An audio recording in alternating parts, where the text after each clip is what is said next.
भाई पुरुषोत्तम का सवाल है।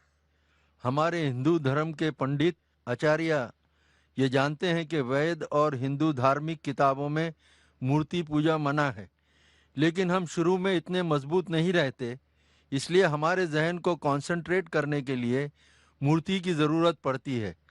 जब जहन मैच्योर हो जाए तब मूर्ति की ज़रूरत नहीं।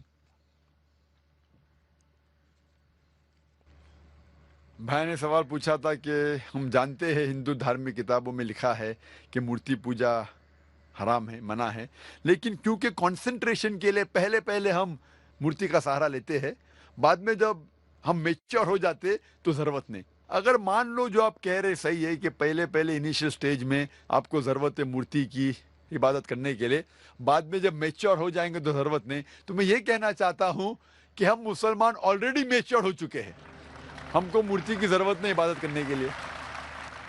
और एक वक्त, एक समय, एक पंडित मुझसे बहस कर रहे थे और कह रहे थे यही चीज़ कि मैं जानता हूँ कि मूर्ति पूजा हराम है, गलत है, लेकिन कंसंट्रेट करने के लिए ज़रूरत पड़ती। मिसाल दी उनने कि जब एक छोटा बच्चा पूछता है ये थंडर क्यों है, बादल क्यों गड़गड़ाते हैं, ये जब थंडर सुनते ना, या आसमान से आवाज़ जो आती है गड़गड़ाहट की, क्या है ये?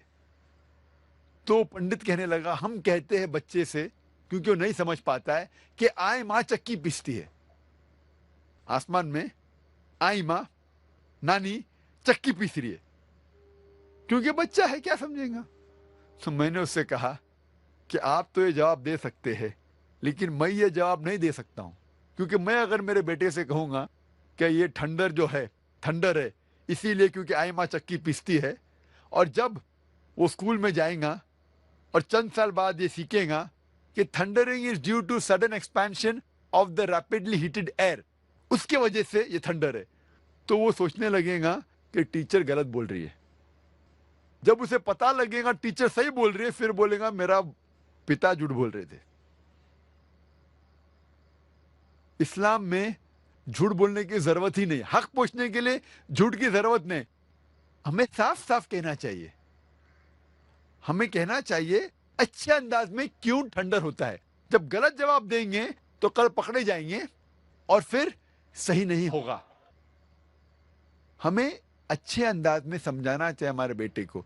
अगर हमें नहीं पता क्यों है तो बोलिए हमें नहीं पता, लेकिन आज के बच्चे पूछेंगे अब्बा आपको क्यों नहीं पता, वो हमें मजबूर करते हैं तहकीक करने पे। तो इस्लाम में सफेद झूठ भी जायज नहीं है। और पंडित कहने लगा कि इनिशियल स्टेज में जब बच्चा फर्स्ट स्टैंडर्ड में होता है तो उस टाइम हम उन्हें इबादत के लिए आइडल का सहारा लेने के लिए कहते हैं, मूर्ति का सहारा। जब वो ग्रेजुएट बनता है उस टाइम उसे ज़रूरत नहीं पड़ती मूर्ति की। तो मैं उस पंडित से कहा जब भी हम मैथमेटिक्स सिखाते हैं बच्चे को फर्स्ट स्टैंडर्ड में, बेसिक्स जो फंडामेंटल सिखाते फर्स्ट सेकंड थर्ड में वो मजबूत होना चाहिए। जब फंडामेंटल्स ही गलत है तो इमारत तो बिल्कुल गलत होंगी। फंडामेंटल्स कभी गलत नहीं हो सकते। मैथ जब सिखा रहे तो आप ट्रिग्नोमेट्री, लॉगरिथम तो बाद में सिखाइए, अलजेब्रा, लेकिन बेसिक तो सही सिखाइए। फर्स्ट और सेकंड में क्या 2 + 2 = 4। अगर मेरा बच्चा कहेगा 2 + 2 = 5, मैं कहूंगा नो प्रॉब्लम। आप जब 10th स्टैंडर्ड में आएंगे उस टाइम में कहूंगा 2 + 2 is not equal to 5 is equal to 4। ये गलत है। हमें बुनियादी बात सही तरीके से पढ़ाना चाहिए। और वेद में बुनियादी बात है कि ईश्वर, खुदा का कोई भी प्रतिमा नहीं है, कोई भी आइडल नहीं है, कोई भी इमेज नहीं है। तो ये हम किस तरीके से कह सकते कि पहले चलेगा बाद में मैं सही करूं। जो चीज़ गलत है गलत है, ये हमारा फर्ज है क्या उनको बताए कि आइडल वर्शिप गलत है, बुत परस्ती गलत है, और सही चीज़ है कि सिर्फ हम एक खुदा की इबादत करें जिसका कोई भी प्रतिमा नहीं है। Hope that answers the question.